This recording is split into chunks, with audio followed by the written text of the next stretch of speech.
Hey there, Soulshine. It's Michelle here, and I'm inviting you to wake up and live. So, today I want to talk about blind spots, and I want to explain a little bit about what blind spots are and how they affect us. So, I have drawn a lovely, lovely, lovely image of a person. This is you. This is you on my paper. Pretty exciting, huh? Okay, so we have around us, got my blue marker, Crayola, huh? I should get paid to advertise, right?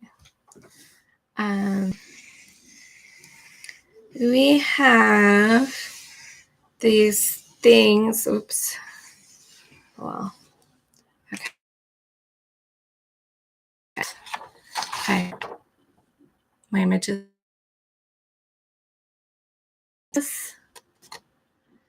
These are our aura. This is our representation of our aura. So everybody has an aura. Everybody has a body. Everybody has an aura. We all have things in us. And throughout our lives, different things happen. And red pen. Somewhere along the way, different spots. We get trapped energy. So emotions, beliefs, a belief really is just a thought, and emotions, like you had a thought and strong emotion came with it, and so you created a belief. So you've got all these things around us in our aura. Okay, so let's say that, let's say that this layer right there, woohoo! Let's say that that layer right there has something to do with a part of your personality. And you've got, I'm going to not use my marker. Okay, so you've got this thing right there that is, that's this trapped stuff, and it's in your layer about your personality. And now you're like trying to see somebody else, and you're trying to see them through that blind spot because they resonate with that personality layer of your aura, whichever one it is.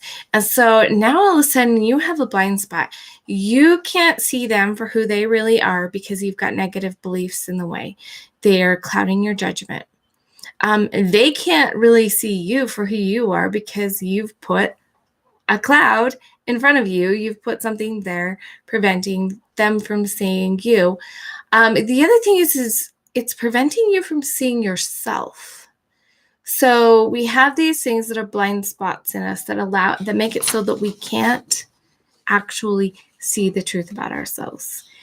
We all have them, and it could be a reason why some people struggle so hard to know what their love language is.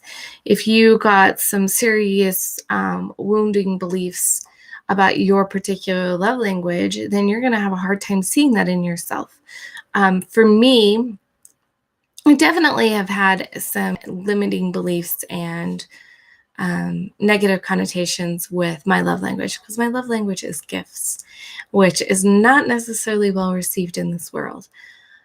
My secondary language is, it looks like my hair is really short, and it's not, it's just that layer. My secondary is touch, but for years I thought touch was like at the bottom. I could not see the truth because I had had so many wounding experiences in my life around touch. As I began to heal a lot of those experiences, I became very aware of my behavior. I became aware of the fact that when my son was little, as we were driving in the car, I'd hold his hand. And like, I'm always hugging on my kids, and I'm begging them to rub my back or play with my hair. So there's like, I'm constantly seeking touch, and I'm constantly giving touch, and I'm known for being a hugger. And so touch is very important to me. but I couldn't see that for years. Even though I was doing the behavior, I couldn't see my own behavior because of the wounds that I had in my energy. And this plays out in personality things. One of the problems with personality tests like the Myers and Briggs and other things like that is we have these things that cloud our judgment about ourselves. They get in our way of seeing who we really are.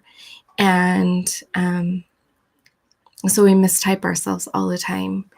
And some of us don't do that nearly as much because, like myself, I was only like a trait or two off. Like I would usually put myself as a judger when I'm actually a perceiver.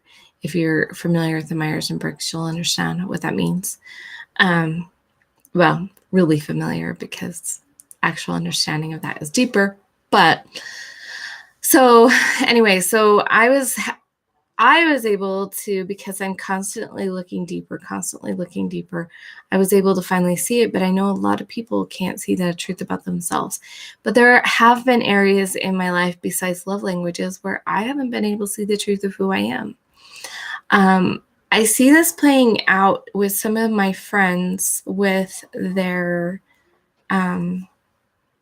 soul purpose, with, like their life purpose.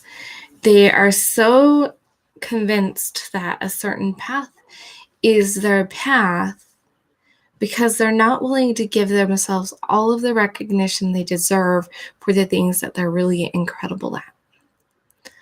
They're good at certain things, but they are designed. I have a dear friend, and she'll probably watch this because she's that dear. She's designed to be a coach. And when she presents it in front of audiences, she does it in a format that is very casual and very coach-like, which is very cool. And she definitely has some of her purpose is definitely in presenting, but her true gifts lie in being a coach. And she'll like do the coaching thing. She's like, I always forget to give myself credit for that. I forget that I'm certified in this. And I forget that, because she's certified in life coaching. She's certified in NLP.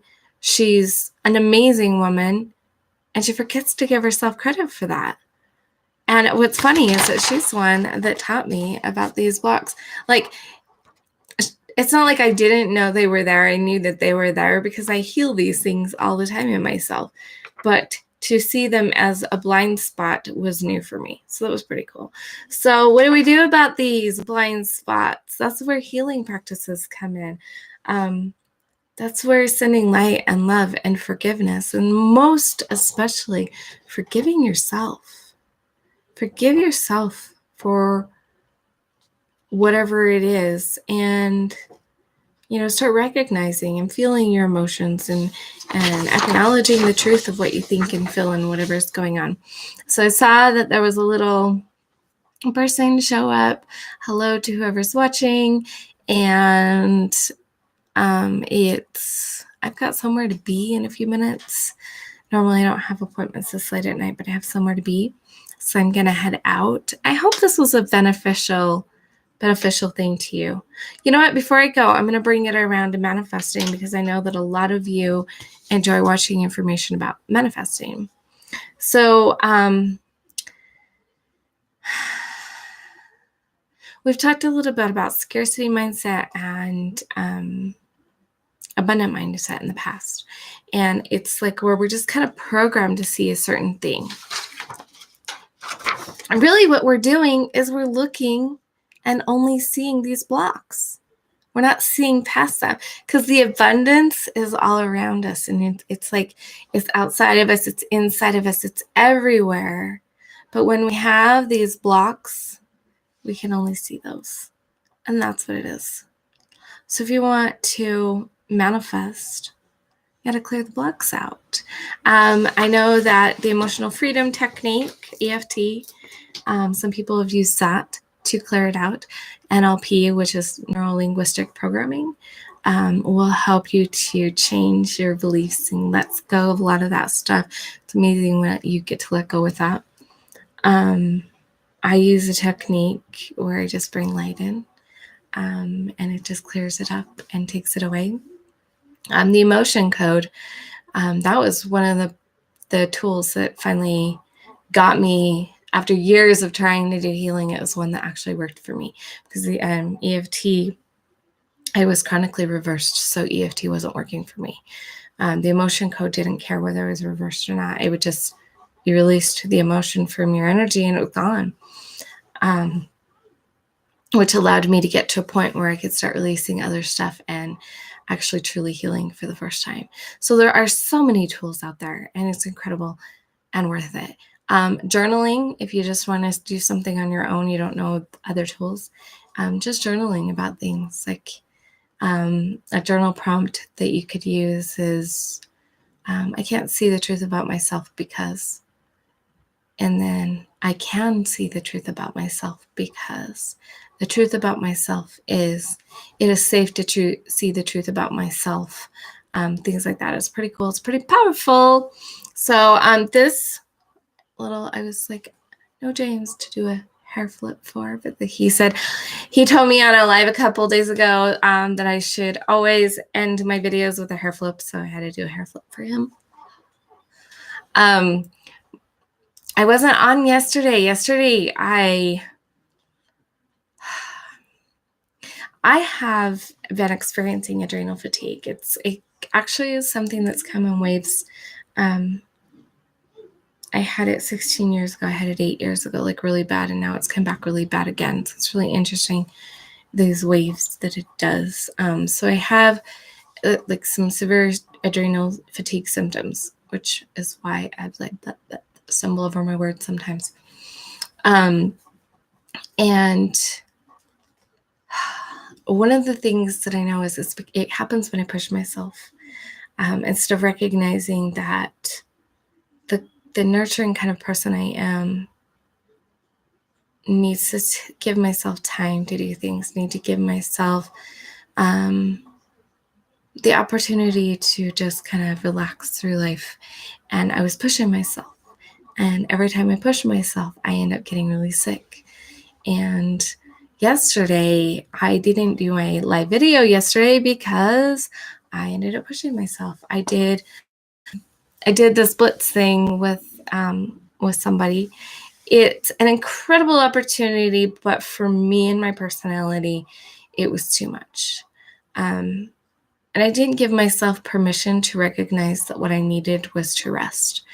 That what it was we checked in, we said, hey, this is what we're going to do for the hour. And then we worked on what we were doing, which was great because I had some project that I've been putting off for 3+ years. Worked, reported in at the end of the hour, said what we've accomplished, what we noticed about like why we procrastinate, or different things coming up, tendencies that we noticed coming up. We set what we're going to do for the next hour, and we repeated that a couple times so that we worked for 3 hours straight. And this was pushing me for 3 hours straight, and I was exhausted. And by the end of it, I was like, I don't want to do anything for hours. And then last night, we had a mouse in the house, mouse in my room, and it caused such a disruption. It was so loud and obnoxious, and it freaked me out. And then I ended up waking all the kids up, and so it was quite an adventure last night. So today I did take a nap. Recognizing and seeing that about ourselves, that's a blind spot, though. That was something I wasn't willing to recognize. Like, I knew I needed naps, but I wasn't willing to recognize my need to take something slower. Because I can think so fast, but at the same time, I need moments to ponder things. I need time to relax. I would have been fine if I would have done an hour and maybe did something else for a while, or rested for the next hour and then came back and did the other hour, so that I did 2 hours of work with a rest in between. And recognizing that's pretty powerful too.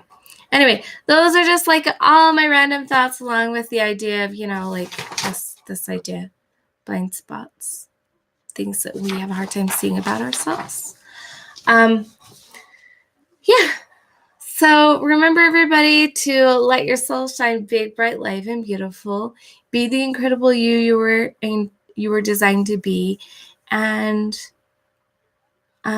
maybe notice some of your blind spots, especially if you notice people say things about yourselves and you're like, if you're hearing multiple people say it about you, it's probably something to look at. You probably have a blind spot about it, and so it's a great time to do journaling and other healing processes.